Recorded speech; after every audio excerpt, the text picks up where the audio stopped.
subhanallah.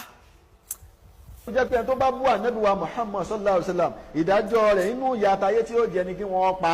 So bí wọ́n bá bú ànábì àfi kẹ́yìn ó kú bẹ́ẹ̀ ni ànábì wa Muhammad sallallahu alayhi wa sallam bí wọ́n bá bú àfi kẹ́yìn ó kú bẹ́ẹ̀ ni. So torí ẹ̀ anybody mọ wọn ara rẹ̀ má bú ànábì sallallahu alayhi wa sallam mọ́ sọ̀sọ́kúsọ ń pa ànábì ìdájọ́ ẹni tó bá bú ànábì ikú ni. Ta ló dájọ́ yẹn? Ta ló dá ẹjọ́ yẹn? Kóòtù wo ni wọ́n gbé e lọ tí wọ́n dá ẹjọ́ wípé ẹni tó bá ti bú ànábì kí wọ́n máa pa ní subhanallah? Ta ló dá ẹjọ́ yẹn? We have a failed country. If not, irú àwọn báyìí ẹ̀wọ̀n ló yẹ kán wà. Ẹ̀wọ̀n wọn tì ní kìí sí ẹ̀wọ̀n tí wọ́n máa ní ọjọ́, ẹ̀wọ̀n bíi gbére àbí kán hàǹgì ẹ̀, torí irú àwọn báyìí ní ba society jẹ́ fún wa. Ẹ sì mọ sọ̀rọ̀ ọ̀rọ̀ yìí lẹ́nu pé ẹni tó bá ti bú ànábì, ànábì tí ò sí láyé mọ́ tó jẹ́ wípé àlùbáríkà ara rẹ̀ là ń jẹ dìsín, òun nìkan pa. Tọ̀ èébú tí wọ́n bú ànábì, báwo ló ṣe affect ànábì níbi tó wà? Wọ́n bú ànábì, báwo ló ṣe affect ànábì? Báwo ló ṣe gbà affect rẹ̀? Kí ló fi bàjẹ́ lára ànábì? Òun lèmi ń béèrè lọ́wọ́ yín subhanallah. Wallahi we have a failed country. If not, irú fídíò yìí sí báyìí, that's an evidence. Kàn sì wá lọ kàn gbé lọ kirikiri. Kàn gbé lọ kirikiri kó máa lọ sọ fún àwọn tó wà ní kirikiri pé ẹni tó bá ti bú ànábì o pípa ni wọ́n pa, káwọn eléyìí ń nà tiẹ̀ tẹ̀. Ẹ̀yin lè ń ba ẹ̀sìn jẹ́ fún wa. Kí ni túmọ̀ gbogbo tẹ́ ń sọ yìí? Kàn pa èèyàn subhanallah. Báwo ni pààyàn sì wá easy fún yín báyìí? Báwo ni kàn pa èèyàn pa ó sì wá rọrùn fún yín láti sọ subhanallah? Ẹ ń ba ẹ̀sìn yẹn jẹ́ nìyà. It is more or less like you are threatening other religion, other beliefs.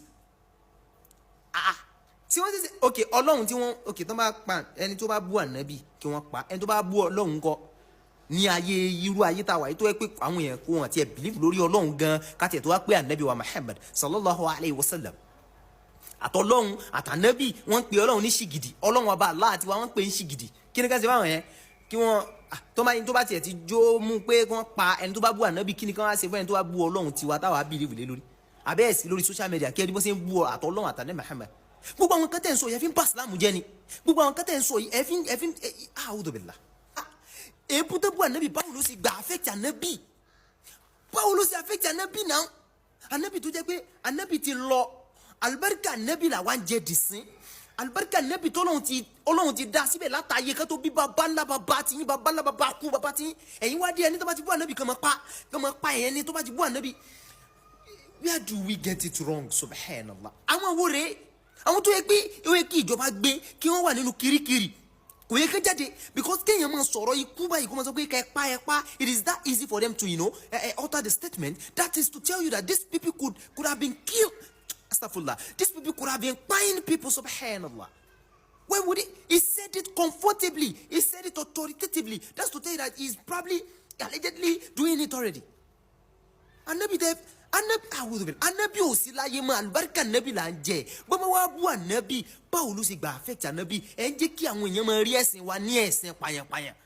Gbogbo àwọn kan tẹ́ ń sọ yìí ẹ ń jẹ́ kí wọ́n máa rí ẹ̀sìn yẹn ní ẹ̀sìn pé jàgídíjàgan, ẹ̀sìn tó jẹ́ pé wọ́n pààyàn ni. Can you just imagine what you're saying? Ṣé mùsùlùmí nìkan ní ń gbọ́ ni? Sáwọn ẹlẹ́sìn yòókù ò gbọ́ ni? Ìtì ń dàbí pé ẹ̀ ń threaten ni wọn pé tó o bá ti bú ànábì wa wọ́n pa ọ́ ni. A'udhu billah. Peace in Islam, wallahi. Torí bẹ́ẹ̀ ẹ jẹ́ ká fìfẹ́ lò. Humanity come before what? Before religion. Humanity come before what? Before religion. Humanity, it comes before religion. Torí bẹ́ẹ̀ ẹ jẹ́ ká jọ fìfẹ́ lò. Ọlọ́run wà pẹ̀lú wa.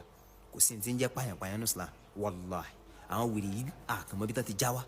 Ọlọ́run àkọ́ wa máa ṣe. Subhana rabbika.